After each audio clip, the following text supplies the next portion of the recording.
Assalamualaikum warahmatullahi wabarakatuh. Hari ini kita akan kembali belajar tentang dinamika. Dinamika ini merupakan suatu materi ya, yang perlu kalian pelajari setelah kalian mempelajari yang namanya kinematika. Belajar tentang dinamika selanjutnya. Apa sih itu dinamika? Jadi dinamika adalah ilmu yang mempelajari, ya. Jadi kajiannya itu tentang mempelajari tentang keadaan gerak suatu sistem terhadap lingkungan. Dasar rumusan persoalan dalam dinamika itu bila sebuah sistem dengan keadaan awal atau posisi, kecepatan, dan beberapa hal lainnya diketahui ditempatkan dalam suatu lingkungan tertentu, bagaimana gerak sistem selanjutnya di bawah pengaruh lingkungan tersebut. Ketika ada suatu benda yang bergerak, bagaimana dengan pengaruh lainnya. Di dinamika ini itu mempelajari tentang sistem yang dipengaruhi oleh lingkungan. Jadi gerak suatu sistem.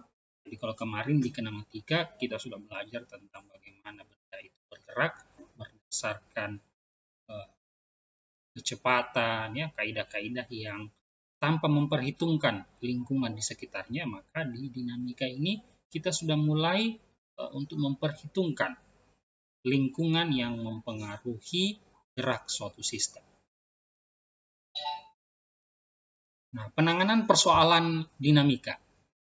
Jadi pertama yaitu harus menetapkan spesifikasi ya, pengaruh lingkungan kepada sistem ya. Atau biasa dikenal dengan konsep gaya. Nah, konsep gaya ini maka masuklah namanya hukum gaya.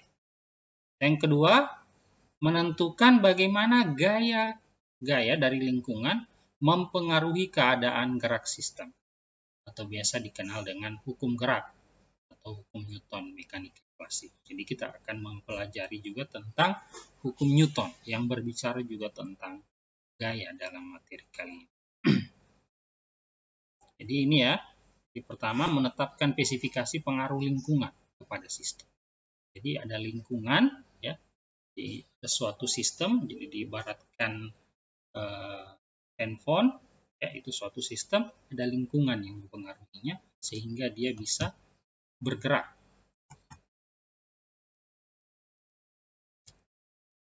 Nah, gaya itu apa sih sebenarnya? Jadi gaya itu dibagi ke dalam dua kategori.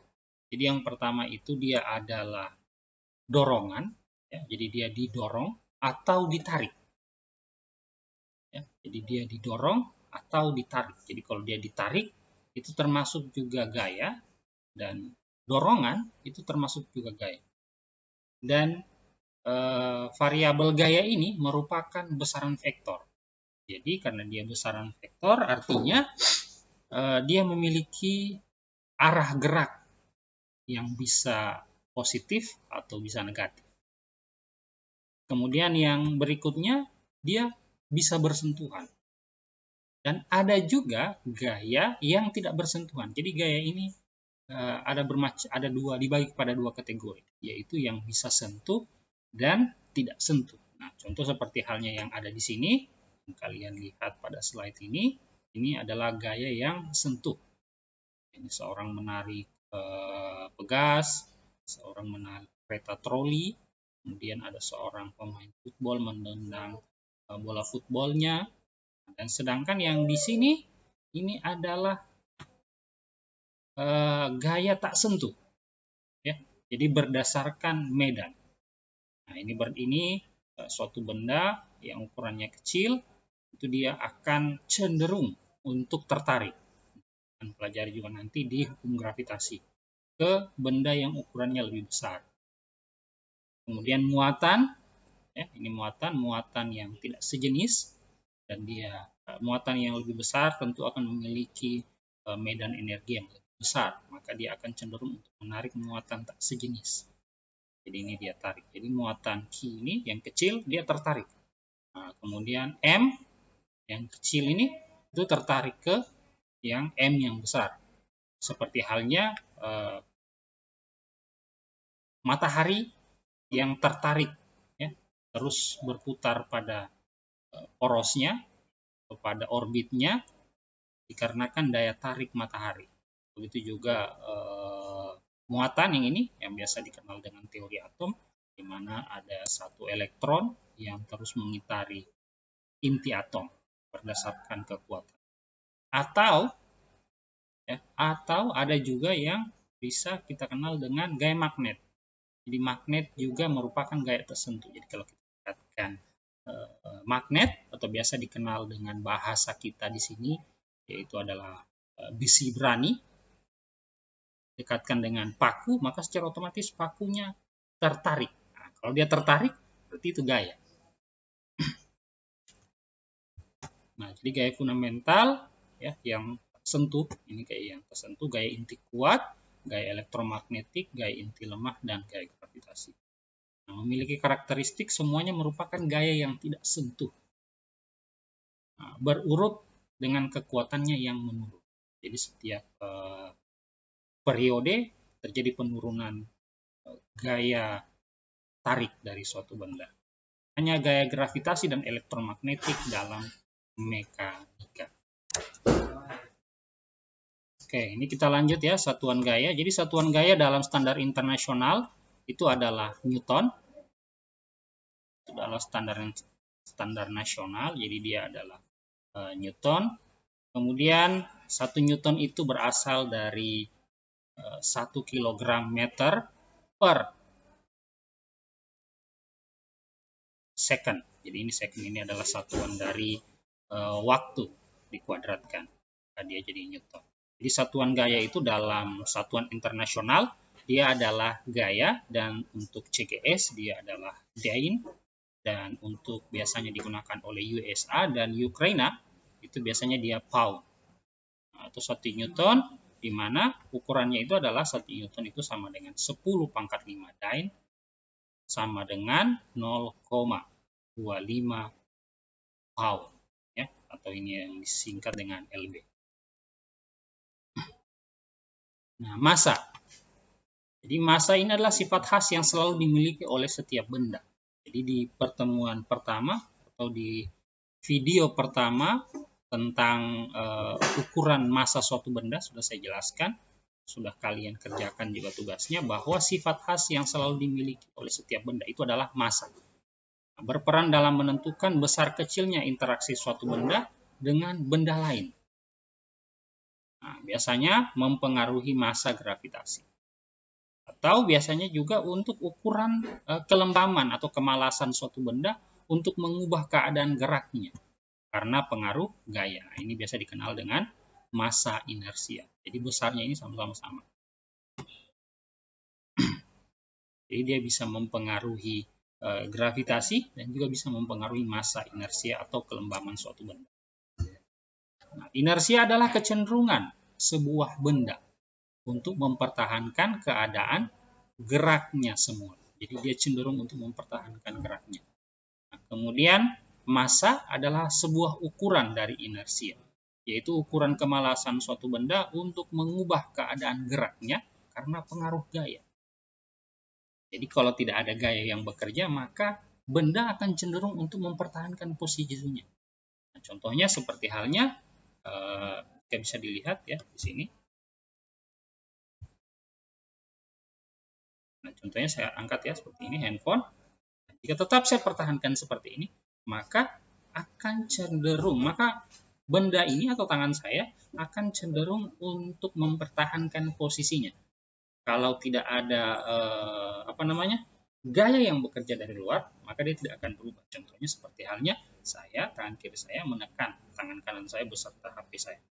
Nah, maka dia akan turun. Jadi ini adalah bentuk dari suatu benda itu seharusnya tetap akan mempertahankan posisinya.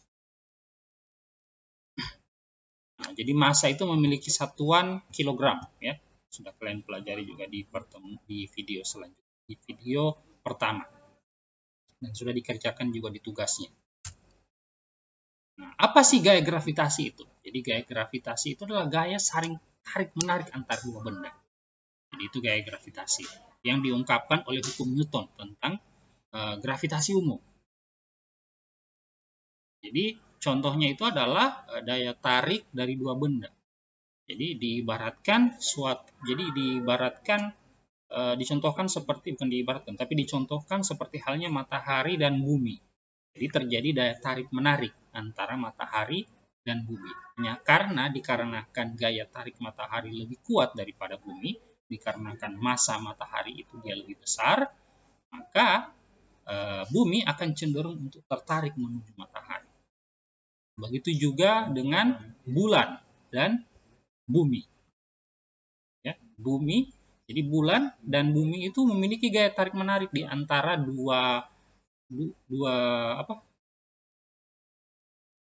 diibaratkan dua benda ini. Jadi bumi akan terus menarik bulan. Begitu juga bulan akan terus menarik bumi.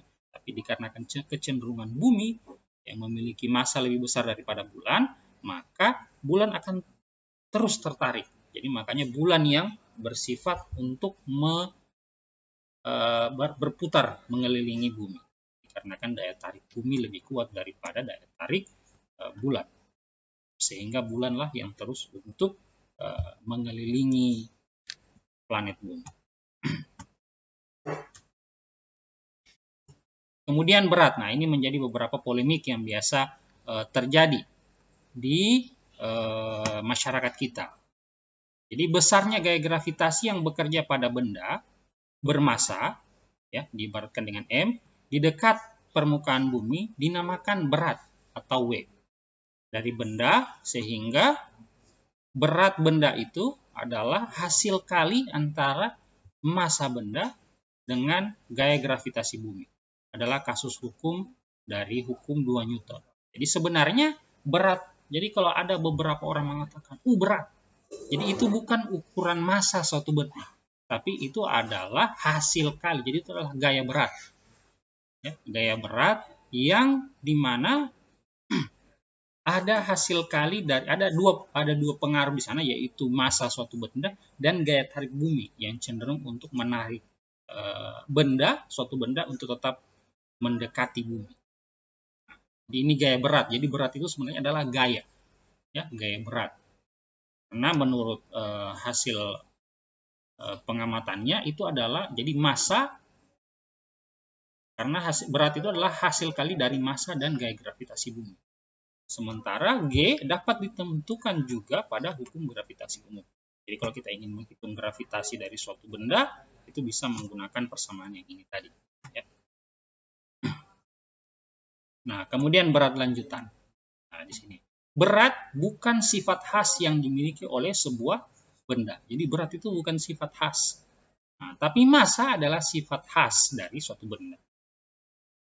Jadi dan kemudian berat itu bergantung pada lokasi. Jadi makanya di sini ada dua contohnya. Jadi seorang astronot itu akan memiliki berat berbeda ketika dia memiliki berat di bumi. Ya, jadi berat seorang astronot itu beda ketika dia berada di bulan, dikarenakan gaya gravitasi bulan, dan beratnya ketika dia berada di bumi, dikarenakan gaya gravitasi bumi. Nah, sini. Sementara massa itu akan tetap sama. Ya, massa itu akan tetap sama, entah dia berada di bumi atau dia berada di bumi atau dia berada di bulan. Jadi massa itu akan tetap sama dan tidak akan pernah berubah. Jadi massa itu adalah sifat khas benda, beda dengan berat. Kalau berat bergantung pada posisi. Jadi berat seorang astronot itu berbeda ketika dia di bulan dengan ketika dia berada di. Nah, ini menunjukkan bahwa berat itu dipengaruhi oleh gaya gravitasi dari suatu planet atau tempat. Nah, hukum gerak 1 Newton. Nah, jadi di hukum 1 Newton menyatakan bahwa jika tidak ada gaya yang bekerja pada sebuah benda, maka keadaan gerak benda akan sama seperti semula. Kecuali ada gaya eksternal yang bekerja padanya. Nah, jadi benda itu seperti halnya yang saya jelaskan di slide sebelumnya, Jadi berdasarkan hukum 1 Newton, benda itu tidak akan pernah untuk bergerak, ya, akan cenderung untuk mempertahankan posisinya jika tidak diberikan gaya eksternal. Ya, gaya eksternal. Nah, contoh yang menarik itu biasanya terjadi pada kondisi, ya, yang kita temukan apabila jadi kalian bisa meletakkan sebuah batu, ya. Jadi satu batu kalian bisa letakkan di suatu tempat dan benda dan batu tersebut akan tetap berada di situ dan tidak akan pernah berubah posisinya kecuali jika ada gaya eksternal yang berinteraksi di sana. Jadi tidak ada itu yang namanya benda tiba-tiba jatuh. Pasti ada gaya eksternal yang bekerja di sana. Ya, pasti ada gaya eksternal. Seperti halnya benda tiba-tiba jatuh. Kalau tidak ada yang sentuh, ya berarti ada gaya lain. Seperti halnya ditiup angin. Jadi suatu benda akan cenderung untuk mempertahankan posisinya. Nah, hukum 1 Newton juga. Ya, jadi kecepatannya tetap. Jadi kecepatan adalah besaran relatif bergantung pada kerangka acuan yang dipakai. Maka pernyataan kecepatan benda tetap juga bergantung pada kerangka acuan atau kerangka acuan di mana penalaran Newton di atas berlaku disebut dengan kerangka acuan inersial. Jadi pada kondisinya juga, jadi ketika suatu benda sudah bergerak, maka dia akan tetap bergerak dengan kecepatan yang tetap. Dengan kecepatan yang tetap. Kalau tidak ada gaya eksternal yang mempengaruhi. Jadi suatu benda itu kalau dia sudah bergerak, maka dia akan tetap mempertahankan kecepatannya. Itu kecenderungannya suatu benda. Dan dia akan tetap mempertahankan kondisi itu kalau tidak ada gaya eksternal yang mempengaruhi. Jadi ini juga digunakan sebagai kerangka acuan inersial. Jadi gaya eksternal itu ada ya seperti yang saya katakan tadi. Gaya eksternal itu adalah gaya yang berasal dari interaksi antara benda dengan lingkungan. Jadi ada suatu sistem yang kemudian ada gaya dari lingkungan yang berinteraksi sehingga benda tersebut bergerak. Itu yang disebut dengan dinamika. Kemudian hukum 2 Newton. Nah, di hukum 2 Newton ini itu dia berbicara tentang percepatan sebuah benda. Itu berbanding lurus dengan gaya yang bekerja padanya. Berbanding terbalik dengan masanya. Jadi suatu benda jika dia bergerak ya, atau memiliki percepatan, maka gaya yang dihasilkan itu juga mengalami perbesaran. Ya. Jadi kalau percepatannya naik, maka gayanya naik. Sementara kalau masanya naik, maka gayanya ikut menurun. Nah, jadi seperti itu maksudnya. Jadi makin besar massa suatu benda, maka gaya yang akan dia hasilkan itu pasti akan makin kecil. Tapi berbeda jika percepatan suatu benda itu makin besar, maka gaya yang dihasilkan atau sigma F-nya ini ya, sigma F atau jumlah gaya yang dihasilkan itu juga semakin besar. Jadi percepatan itu mempengaruhi suatu besar suatu gaya yang dihasilkan. Nah, hal ini bisa kita contohkan dari kejadian yang biasanya kita temukan di kecelakaan, ya, atau biasa dikenal dengan laka lantas, kecelakaan dalam berlalu lintas. Nah, jadi dalam kecelakaan atau laka lantas itu biasanya ketika terjadi tabrakan antara dua buah benda, entah itu motor dengan motor atau mobil dengan motor, nah kita bisa mengetahui yang mana dari dua benda tersebut atau motor A dengan motor B itu yang saling terjadi tabrakan, mana yang lebih memiliki kecepatan. Mana yang memiliki kecepatan. Nah, teori ini juga yang digunakan kepolisian untuk melakukan reka adegan, ya, reka adegan bahwa si motornya si A yang mengalami percepatan lebih tinggi atau kecepatannya lebih besar. Jadi dari sini, ini bisa juga digunakan ya dalam hal melakukan reka adegan laka lantas.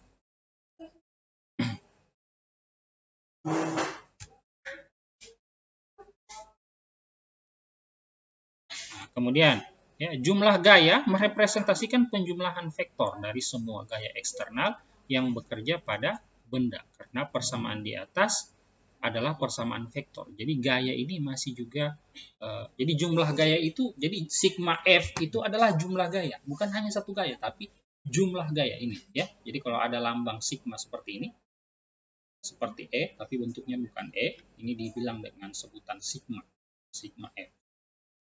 Karena persamaan di atas adalah persamaan vektor, maka kita dapat menuliskannya dalam bentuk komponen. Jadi gaya yang bekerja pada variabel X, gaya yang bekerja pada variabel Y, kemudian gaya yang bekerja pada variabel Z.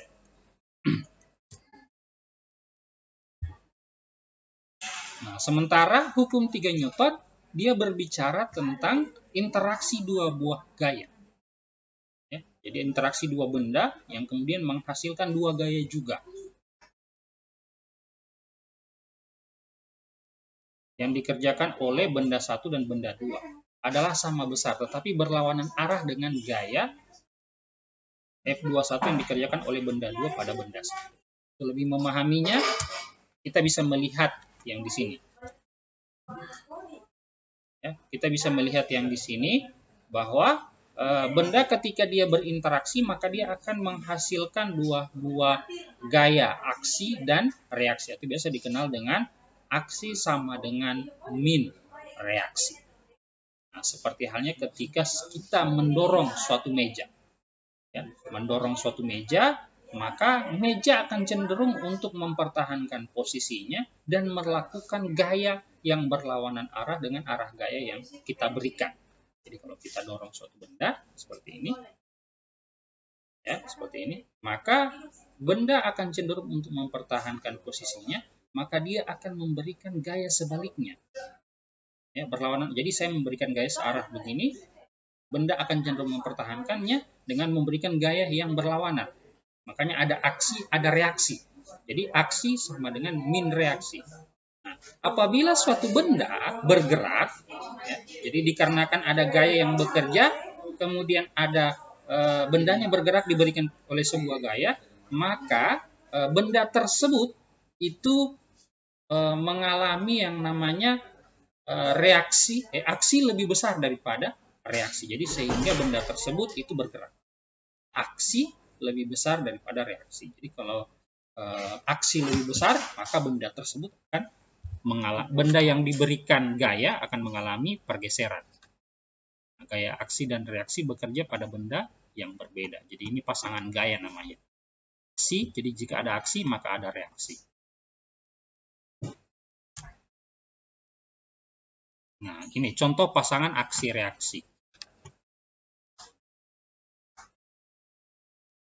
Ya, jadi suatu TV diletakkan pada suatu meja, maka meja akan cenderung untuk memberikan gaya normal, ya. Gaya normal yang mengarah ke atas. Ya.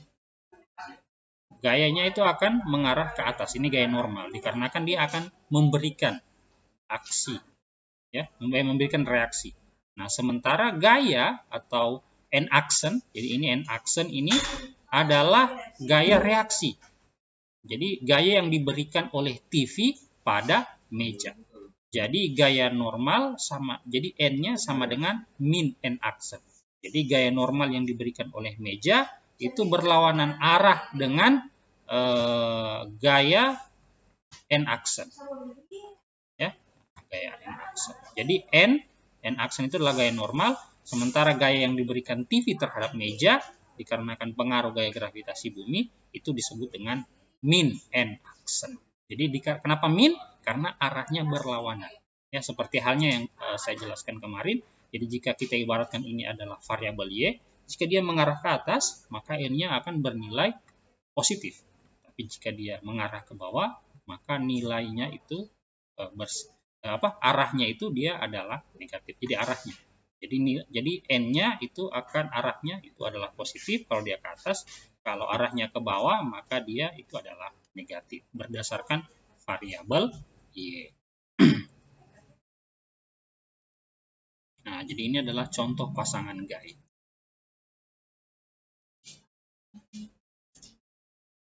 Nah, kemudian ada juga yaitu adalah gaya gravitasi bumi.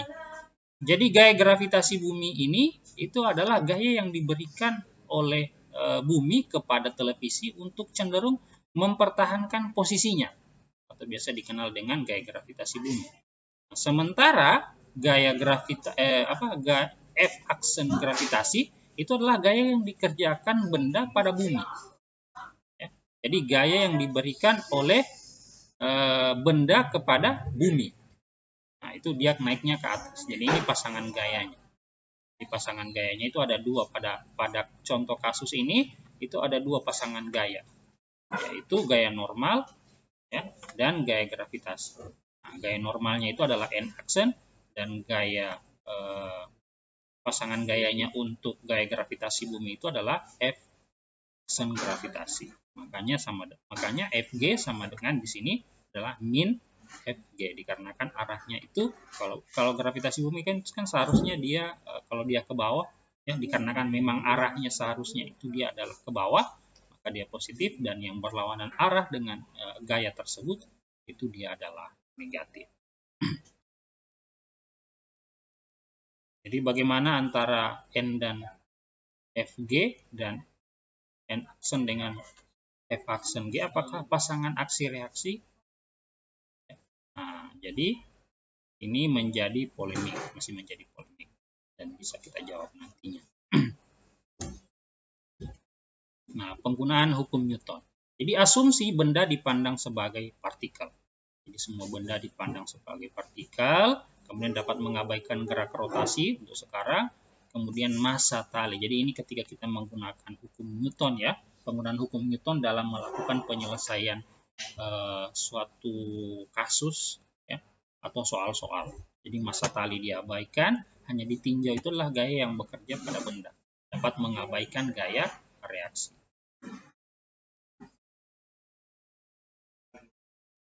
Nah, kemudian diagram bebas ganda. Nah, mengidentifikasi semua gaya yang bekerja pada benda. Jadi semua gaya itu harus diidentifikasi. Pilih sistem koordinat yang tepat. Ya, seperti halnya karena ini besaran vektor, maka kita harus melihat berdasarkan sistem koordinat yang tepat atau yang telah saya ajarkan di video vektor. Besaran vektor. Jika diagram bebas benda keliru, maka solusi yang dihasilkan akan keliru juga. Jadi jika melakukan diagram itu atau pengidentifikasian itu salah, maka hasilnya juga akan keliru. Nah, jadi itu beberapa hal yang bisa kalian jadikan awal untuk memahami apa yang dimaksud dengan dinamika atau dalam hal ini adalah dinamika benda. Jadi di mana suatu benda bergerak, kemudian ada lingkungan yang mempengaruhi gerak benda tersebut. Yang dikaji juga oleh hukum Newton yang nama penemunya adalah Sir Isaac Newton yang biasa dikenal dengan pencetus hukum gravitasi ya, hukum gaya gravitasi, pencetus gaya gravitasi bumi ya. Nah, untuk terkait dengan pola pengerjaan soalnya bisa kita bahas di video selanjutnya. Semoga video yang saya sajikan ini bisa bermanfaat untuk kalian simak nantinya dan bisa kalian gunakan sebagai acuan dalam melakukan kajian ya dalam hal keilmuan yang kalian miliki atau kalian butuhkan nantinya apabila terkait dengan materi dinamika khususnya materi fisika. Ya, Assalamualaikum warahmatullahi wabarakatuh.